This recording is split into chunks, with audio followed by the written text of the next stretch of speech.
안녕하세요, 쐐기나방이에요. 만화를 보다 보면 종종 결말이 엥 싶은 경우가 있죠. 그냥 냅다 몇 년 후 박아놓고 주인공이 잘 살고 있는 급전개 결말이라던가, 떡밥 회수가 하나도 안 됐는데 메인 사건만 대충 해결하고 완결이라던가. 그런데 이러한 이상한 결말들 중에서도 현실의 범죄 때문에 정말 어쩔 수 없었던 경우가 있는데요. 오늘은 아쉽지만 이해할 수밖에 없는 현실의 범죄에 의해 결말이 망해버린 만화들을 소개해보겠습니다. 주제 특성상 결말 스포를 주의해주세요. 하쿠리 작가의 행복색 원룸이라는 만화는 가정폭력을 당하던 주인공이 존잘 남주에게 납치를 당하고 오히려 조화를 시전하는 다소 어지러운 스토리입니다. 그런데 솔직히 집에서 맨날 맞으며 살던 주인공을 납치라는 방법이긴 하지만 아무튼 구해준 데다가 이렇게 생겼다?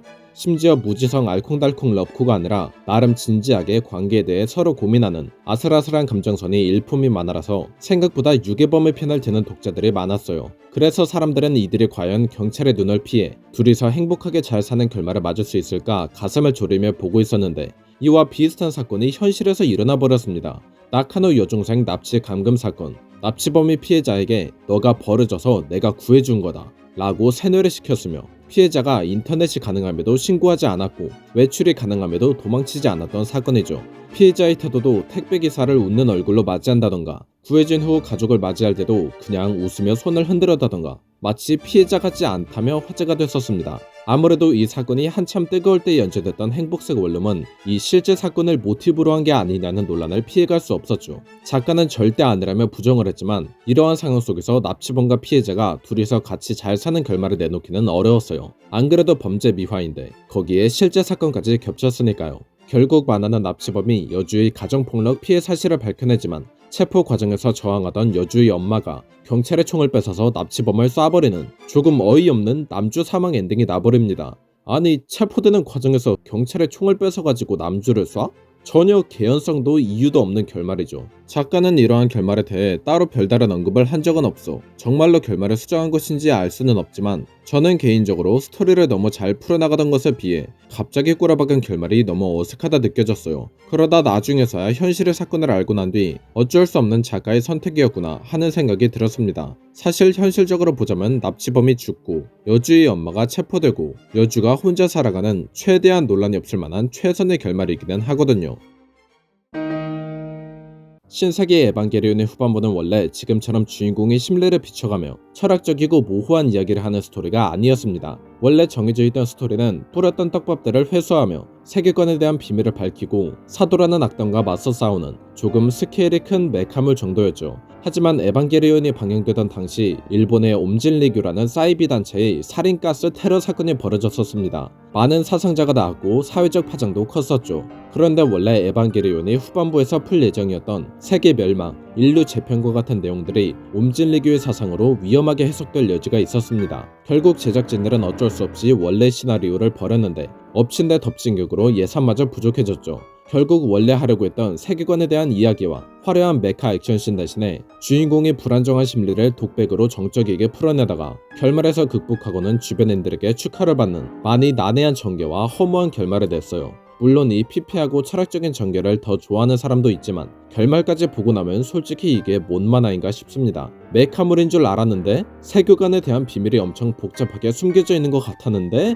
그냥 주인공이 혼자 괴로워하는 것만 보다 끝나거든요. 그런데 사정을 알고 나니 나름 다른 매력을 잘 어필한 게 아닌가 싶습니다. 그리고 이후 극장판이 나오면서 여론도 많이 뒤집어지긴 했는데 사실 제가 극장판을 아직 안 봤거든요.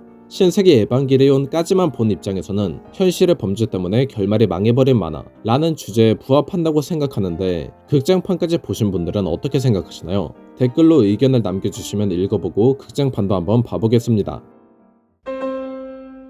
여러분 혹시 나이스보트라는 밈을 아시나요? 너무 과격한 장면이 나오거나 할 때 우리나라에서는 폭포 이미지 같은 걸 띄우며 자막으로 화면 조정 중입니다를 띄우죠. 그런데 외국에선 결말이 너무 막장으로 치닫아 거매를 댈 때 종종 보트 영상을 띄우는데 그걸 보트 엔딩이라고 부릅니다. 그 유래가 이 스쿨데이즈라는 애니메이션 때문인데, 먼저 스쿨데이즈는 개막장 치정극 스토리예요. 주인공이 여주랑 사귀면서 다른 여사친들하고도 관계를 맺는데 결국 임신한 여사친이 임신 사실을 믿지 않고 무시하는 주인공을 죽이고, 거기에 분노한 여주가 또 그 여사친을 죽이죠.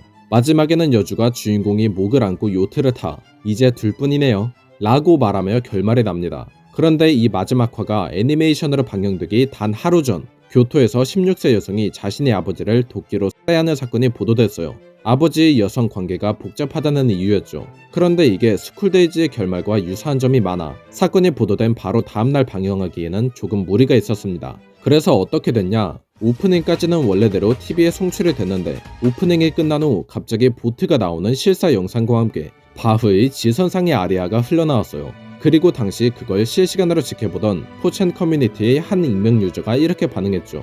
스쿨데이즈 마지막 화는 실사네? 아님 그냥 요상한 슬라이드 쇼일 수도 있고. 보트 멋있네?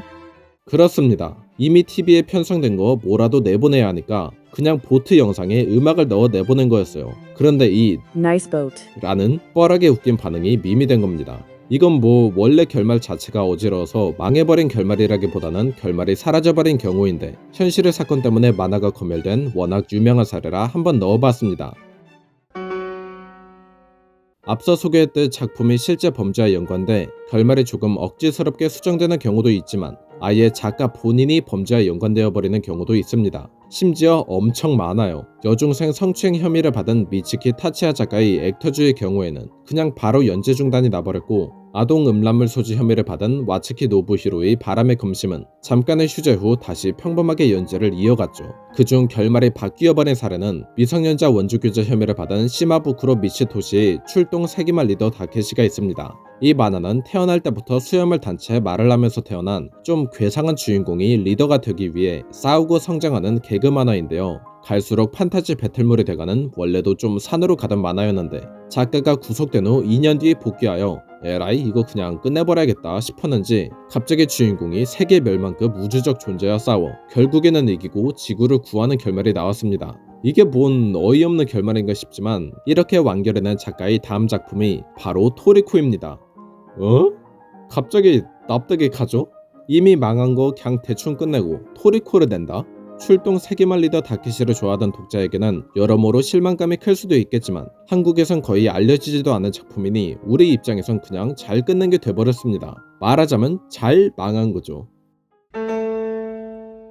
오늘은 현실의 범죄 때문에 결말이 망해버린 만화들을 소개해봤는데요. 또 여러분들이 아시는 현실의 범죄로 인해 결말이 망해버린 혹은 바뀌어버린 만화는 뭐가 있는지 댓글로 알려주시면 감사하겠습니다. 그리고 기존의 시청자분들은 저희 갑작스러운 새로운 컨텐츠에 이게 뭐지 싶으실 수도 있는데 솔직히 말하자면 기존의 진지한 리뷰 컨텐츠는 못해먹겠어요. 가끔 또 하긴 할 건데 리뷰할 만화도 너무 적고 결국에 제일 중요한 재미가 없는 느낌이에요. 스토리님 강의에서도 이런 주제 정해서 모아보는 컨텐츠가 좋다고 했는데 그거에 딱 맞는 유튜버가 청원이님이잖아요. 진짜 솔직하게 말하자면 만화계의 청원이가 돼볼 셈입니다.